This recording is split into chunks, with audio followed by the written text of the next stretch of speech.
PCI Media, Vancouver, BC. It's Thursday, April 13th. Welcome back to the new PCI Daily News Roundup, brought to you by CanadianInquirer.net, where you can browse for the latest news development with complete stories anytime. I'm Manny Noel Abuel. Thank you for joining us. We have the latest news development in the news. Abu Sayyaf leader dies in clash with security forces. An Abu Sayyaf group leader who was directly involved in the kidnapping and subsequent beheading of German and Canadian nationals was among the bandits killed by security forces. The foreigners were identified as Canadian nationals Robert Hall and Jan Ridsdal and German national Gustav Kantner. The group of bandits clashed with government troopers in the province of Bohol on Tuesday.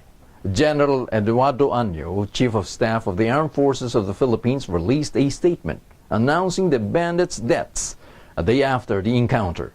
Muammar Ascali, who used the alias Abu Rami, was one of the 6 Abu Sayyaf killed by soldiers and policemen in a day-long conflict in Napo village in Abanga town. Muammar was a spokesperson for the bandit group, who is notorious for bombings, extortion, kidnappings for ransom, and beheadings of foreign hostages.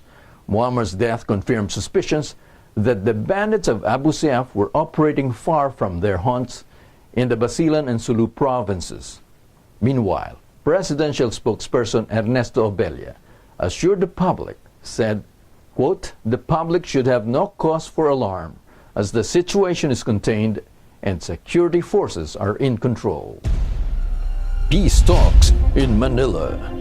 After 32 years of efforts to make peace between the Philippine government and the communist movement, formal negotiations will be held on April 20th on Philippine soil.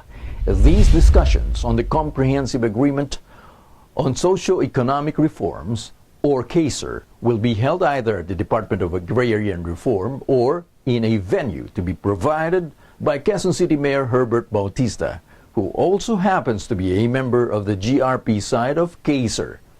CASER has been dubbed as the heart and soul of the ongoing peace talks between the government of the Philippines and the National Democratic Front of the Communist Party of the Philippines.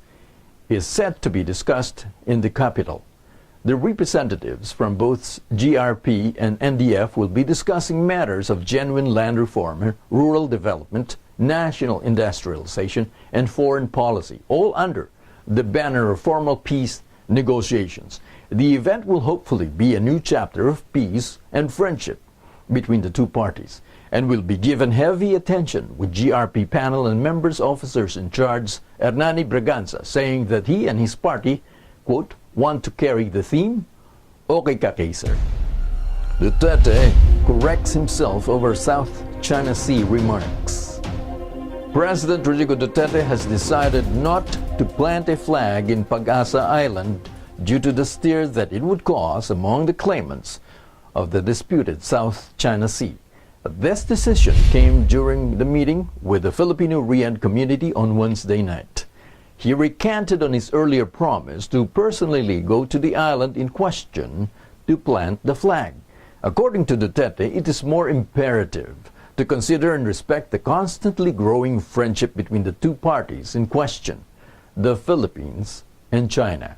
Duterte joked instead, saying that he was to send his 2 sons to the island to remind the people that Philippine blood is in the disputed area. And that's the Roundup News for Thursday. I'm Manny Noel. Thank you for joining us.